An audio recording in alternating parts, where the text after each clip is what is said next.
Doctor Vivek Debroy ji, chairman economic advisory council to honourable prime minister,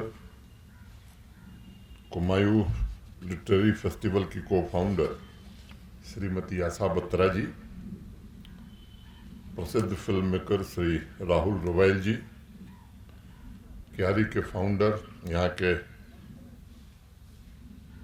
एक उभरते युवा श्री अरहन बागती, यहाँ उपस्थित सभी सम्मानित ऑथर्स, देवियों, सज्जनों और मित्रों। जिस जगह स्वयं मां सरस्वती का वास हो,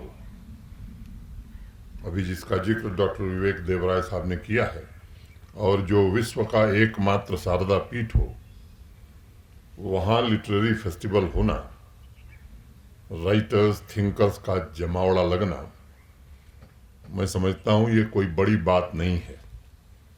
लेकिन इस तरह के फेस्टिवल न होना ये बड़ी बात है।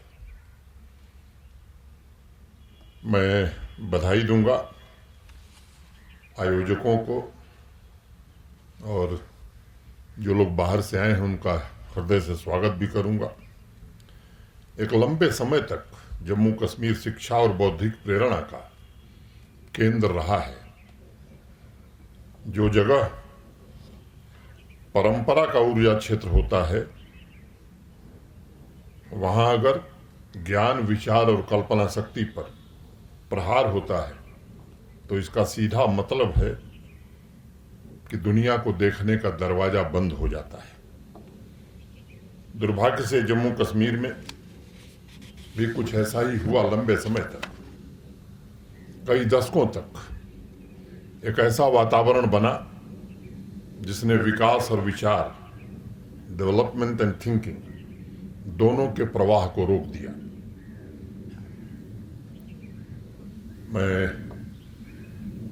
मुझे लगता है कि भारत के सम्माननीय प्रधानमंत्री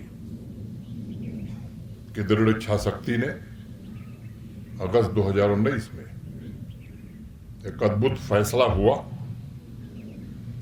और मैं कह सकता हूं कि संस्कृति के अनमोल माध्यम, कला, साहित्य, सिनेमा, संगीत फिर से जीवंत होने लगे। डल के किनारे आयोजित कुमायूं लिटरेरी फेस्टिवल में आज मैं सभी सम्मानित राइटर्स, थिंकर्स, कलाकार, फिल्म जगत से जुड़े प्रबुद्ध जन और बाकी अतिथियों का दिल की गहराइयों से इस्तकबाल करता हूं, स्वागत करता हूं। कला और संस्कृति की जागृत भूमि जम्मू कश्मीर में इस फेस्टिवल के आयोजन के लिए अरहन को और सभी ऑर्गेनाइजर्स को विशेष रूप से मैं धन्यवाद भी देता हूं। मित्रों, आजकल अगर इंडियन ऑथर्स को कोई इंटरनेशनल अवार्ड मिलता है तो उसकी बड़ी चर्चा होती है। भारतीय साहित्य, लोग कहते हैं कि फाइनली शिखर पर पहुंच गया है और उसे वैश्विक पहचान मिल गई है। मेरा मत इस मुद्दे पर थोड़ा भिन्न है। मैं इस बात से सहमत नहीं हूं। हमारी भाषाई विविधता अन्य साहित्यिक सभ्यताओं से काफी पुरानी है। इस पर एक बड़ा विशद और विस्तृत वर्णन आपने देवराय साहब से सुना है, और इसकी एक लंबी और समृद्ध परंपरा रही हमारे देश में। अगर हम अपनी विरासत को देखते हैं तो महर्षि वेदव्यास, वाल्मीकि, वल्लथोल, तिरुवल्लुर, कल्हड़, बाद में नानक, गंगा देवी, लल्लेश्वरी, कबीर, टैगोर, निराला, महाश्वेता देवी, रामधारी सिंह दिनकर, अनेक नाम और लिए जा सकते हैं। जैसे लेखकों की अनंत श्रृंखला है जिसने भारतवर्ष की संस्कृति और इतिहास दोनों को समृद्ध बनाया है। देवराय साहब ने महाभारत से लेकर पुराणों तक काफी काम किया है, और वो इस बात से सहमत होंगे कि सभी साहित्यों का दायरा बहुत बड़ा था। उसमें समस्त मानवता की बात थी, और उस ग्लोबलाइज्ड वर्ल्ड की उसमें झलक भी मिलती थी, जिसकी चर्चा आज बहुत हो रही है। हमारी ग्लोबलाइज्ड थिंकिंग स्वाभाविक रूप से वसुधैव कुटुंबकम की परंपरा रही है। इतिहास में बहुत पीछे न जाते हुए अगर आप सिर्फ देखें कि जब 7वीं शताब्दी में कश्मीर में नीलमत पुराण लिखा जा रहा था, तो उस समय विश्व के लिटरेरी सर्कल में क्या हो रहा था। जब शिल्प शास्त्र की रचना हुई थी तो समकालीन विश्व में और कौन सा प्रसिद्ध ग्रंथ लिखा गया था, पूरा इतिहास टटोल कर देखिए, आपको कुछ विशेष नहीं मिलेगा भारत को छोड़ बाकी दुनिया में। 11वीं शताब्दी में जब कल्हड़ राज तरंगणी लिख रहे थे और नन्नया आदि कवि तेलुगु में महाभारत का अनुवाद कर रहे थे, उस समय विश्व के अन्य भागों के साथ वेस्टर्न वर्ल्ड में उनके समकालीन कोई ऐसी महत्वपूर्ण रचना आपको देखने को नहीं मिलेगी। लोग कहते हैं कि साहब ठीक है, भारतवर्ष का इतिहास बहुत समृद्ध था, लेकिन हमें अतीत में जाने की क्या जरूरत, हमें तो वर्तमान देखना चाहिए। मैं मानता हूं हमारा अतीत समृद्ध था, वर्तमान में भी अतीत से प्रेरणा लेकर हमारे साहित्य ने समृद्धि का परचम लहराया और मुझे विश्वास है कि नई पीढ़ी के राइटर्स इसे और ऊंचाई पर ले जाएंगे। मित्रों, एक दूसरी बात भी मैं कहना चाहूंगा, ये कोई संयोग नहीं है कि आज भारतीय भाषाई साहित्य को अनुवाद ट्रांसलेट करने की होड़ मची हुई है। मैं कह सकता हूं कि आज प्रधानमंत्री जी के नेतृत्व में देश में एक साथ इकोनॉमिक रिनेसा और कल्चरल रिनेसा और साइंटिफिक रिनेसा तीनों देख रहा है। आज इस लिटरेरी फेस्टिवल में कल्चरल फील्ड पर फोकस करते हुए एक बात मुझे और कहनी है, हमारा साहित्य हमेशा से गतिशील रहा है और हमने अन्य भाषाओं को भी महत्व दिया है, उन्हें स्वीकार किया है, उनका सम्मान किया है और उनकी विशिष्टता में भी अपना योगदान देने की कोशिश की है। जम्मू कश्मीर देश के साहित्य और संस्कृति का ऊर्जा क्षेत्र है, जिसमें विविध धार्मिक और सामाजिक भावनाओं का संगम देखने को मिलता है। आज जरूरत है कि एक बार फिर से आध्यात्मिक, सांस्कृतिक, सामाजिक, भावनात्मक एकता को मजबूत बनाया जाए और ये पवित्र कार्य राइटर्स, थिंकर्स और कलाकार ही कर सकते हैं, ऐसा मैं मानता हूं। बहुत से प्रबुद्ध जनों ने कथा सरित सागर पढ़ा होगा। जम्मू कश्मीर के प्रकांड विद्वान पंडित सोमदेव ने सन 1603 से लेकर सन 1063 से लेकर 1081 के बीच उसकी रचना की थी। वो पुस्तक कश्मीरी साहित्य वृहत कथा से प्रभावित थी और 900 साल बाद जब उसका इंग्लिश ट्रांसलेशन हुआ तब पूरे लिटरेरी वर्ल्ड में हंगामा मच गया। लोगों में चर्चा शुरू हुई कि फैंटेसी स्टोरी टेलिंग की विधा में उस दौर में जम्मू कश्मीर का लिटरेचर एवरेस्ट के शिखर पर था, उसकी ऊंचाई को कोई छू नहीं सकता था। कश्मीरी भाषा में लल्लेश्वरी ने जो लिखा है वो अपने आप में बहुत ही अनूठा है। चाहे कोई पढ़ा लिखा हो या फिर खेत में काम करने वाला अनपढ़ किसान हो, सभी में लाल देद के बाख यानी वाक्य मौजूद है। हब्बा खातून के अल्फाज हों या फिर नुंद ऋषि की मिस्टिक बातें हों, सभी सी जमीन से निकलकर दुनिया भर में पहुंची हैं और उन्होंने पूरे संसार को बताया है कि साहित्य का भाईचारा बड़ी आसानी से मजहब की हदों को पार कर सकता है। आधुनिक युग में दीनानाथ नादिम, मास्टर जिंदा कौल, महजूर, सर्वानंद कौल प्रेमी, रहमान राही, पद्मा सचदेव, ऐसे अनेक लोगों ने साहित्य सृजन को जागृत रखा है। हमारे देश का शास्त्रीय संगीत जिसमें 2 धाराएं निकली हैं, उसकी भी शुरुआत जम्मू कश्मीर से हुई थी। मैं पंडित भातखंडे जी की एक किताब कभी पढ़ा था, मेरी दक्षिण भारत की संगीत यात्रा। उस किताब में भातखंडे जी ने लिखा है कि संगीत रत्नाकर के रचयिता सारंग देव के पूर्वज सोढल यहीं जम्मू कश्मीर के रहने वाले थे और बाद में पूरा परिवार महाराष्ट्र चला गया। ये सभी उदाहरण इस बात के प्रतीक हैं कि भारतवर्ष का सांस्कृतिक बोध और राष्ट्रीय चेतना सनातन काल से जम्मू कश्मीर से गहराई से जुड़ी है। जम्मू कश्मीर मात्र भारतवर्ष का अंग नहीं है बल्कि अंश भी है। जम्मू कश्मीर में कल्चरल रिनेसां के लिए पिछले 2-2.5 वर्षों से प्रयत्न किया जा रहा है।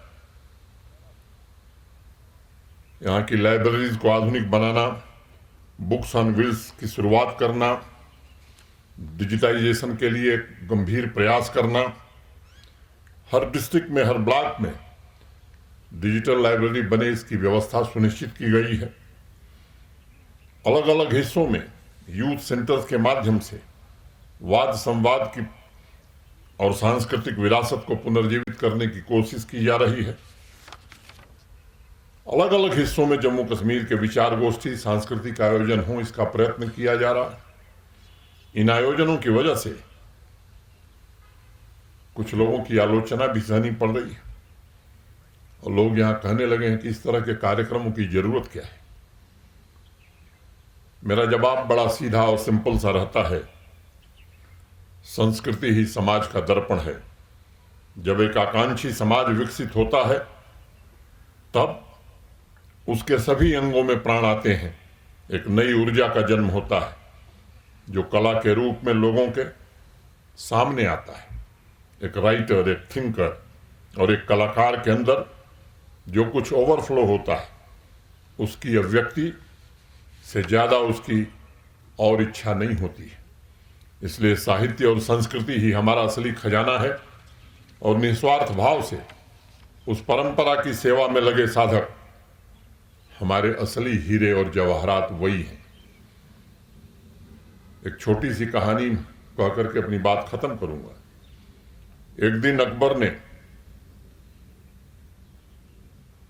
तानसेन से कहा कि भाई, तुम्हारे गाने को जब भी सुनता हूं ऐसा लगता है कि तुम्हारे जैसा गाने वाला कोई है नहीं। पूरे पृथ्वी पर मुझे नहीं लगता कोई ऐसा है, और जहां तक तुम पहुंचे हो शायद दूसरा कोई पहुंच भी नहीं पाएगा। लेकिन फिर भी मेरे मन में ख्याल आया कि तानसेन, तुमने भी तो किसी से सीखा होगा, तुम्हारा भी तो कोई गुरु होगा। क्या तुम बताओगे कि कौन है तुम्हारा गुरु और क्या कभी उनसे मुलाकात करा सकोगे?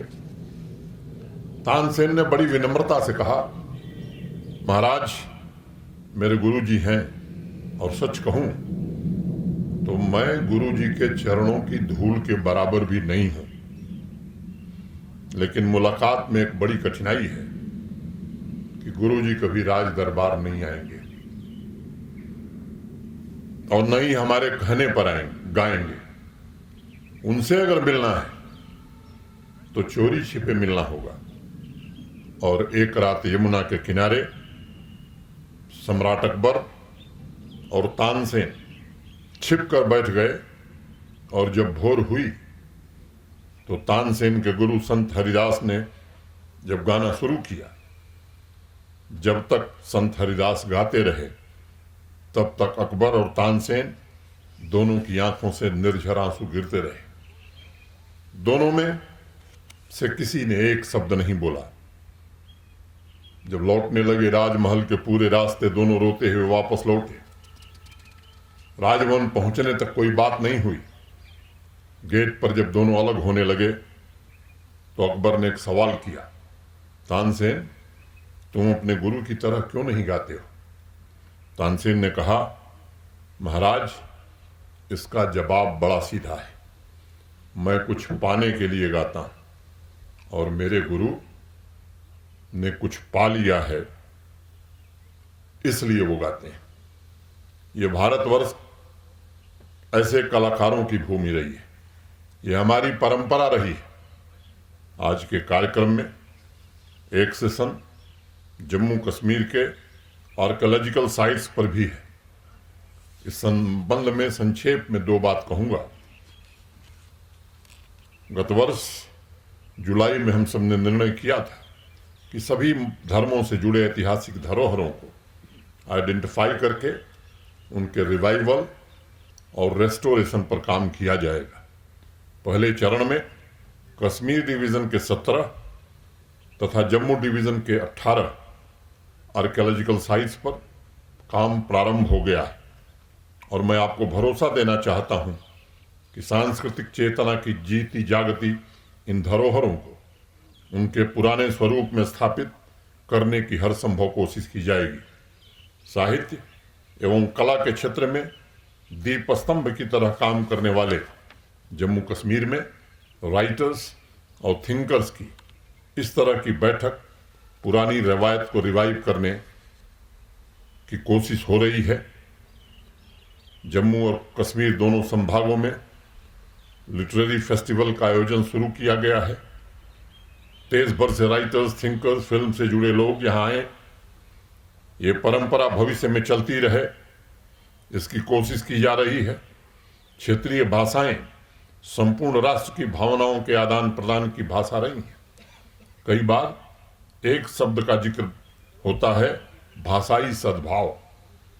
मेरा मत है कि भाषाई सद्भाव ही भावनात्मक एकता को मजबूत बना सकता है। कश्मीरी, पहाड़ी, गोजरी, डोगरी, पंजाबी, हिंदी भाषा की मिठास, कला की भूमि जम्मू कश्मीर से निकलकर देश के अन्य भागों में पहुंचे, इसकी कोशिश हम कर रहे हैं। दूसरा मकसद, राइटर्स की उदात्त चेतना को एक ऐसा प्लेटफॉर्म मिले जो जम्मू कश्मीर की साहित्य एवं कला की महान अद्वितीय परंपरा को आगे बढ़ाए। एक फिल्म पॉलिसी भी जम्मू कश्मीर प्रशासन ने बनाई है। शोपियां और पुलवामा में प्रशासन ने प्रयास करके सिनेमा हॉल भी चालू कर दिए और हम कोशिश कर रहे हैं कि जिन जिलों में सिनेमा हॉल नहीं हो वहां सरकारी तौर पर प्रशासन सिनेमा हॉल का निर्माण करे। श्रीनगर में डॉक्टर विजयधर और आइनॉक्स ने एक मल्टीप्लेक्स शुरू किया है। आपको मुझे बताते हुए प्रसन्नता है कि 30 जनवरी से लेकर के और अभी कुछ दिन पहले तक 1,61,00,000 से ज्यादा पर्यटक जम्मू कश्मीर देश के विदेश और दूसरे देशों के हिस्सों से आकर के वापस जा चुके हैं। ये बदलते जीवंत जम्मू कश्मीर का प्रतीक है। मित्रों, ये कोशिश हो रही है जम्मू कश्मीर में प्रतिभाशाली राइटर्स, नौजवान सही प्लेटफॉर्म पा सकें। मिशन यूथ, एजुकेशन डिपार्टमेंट मिलकर अनेक प्रयासों के जरिए इस दिशा में प्रयास कर रहे हैं।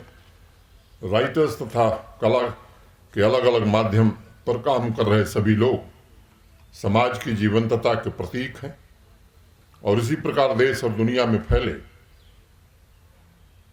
ये कोशिश की जाएगी। साहित्यकार के अंदर जो बोध होता है, सीमाओं के परे उसके विचारों का जो विराट होता है, वह सदैव पूरे समाज का पथ प्रदर्शन करता है। मुझे विश्वास है कि साहित्य कला के क्षेत्र में जो प्रयास थोड़ा बहुत हम सब ने शुरू किया है वो लोगों में जरूर गति पकड़ेगा। देश के अलग अलग हिस्सों से आए सभी राइटर्स का, थिंकर्स का, फिल्म जगत से जुड़े लोगों का मैं स्वागत करता हूं और कुमायूं लिटरेरी फेस्टिवल सही मायने में यहाँ की संस्कृति को और अधिक समृद्ध बनाने में महत्वपूर्ण योगदान देगी, ऐसी मैं कामना करता हूं। चलते चलते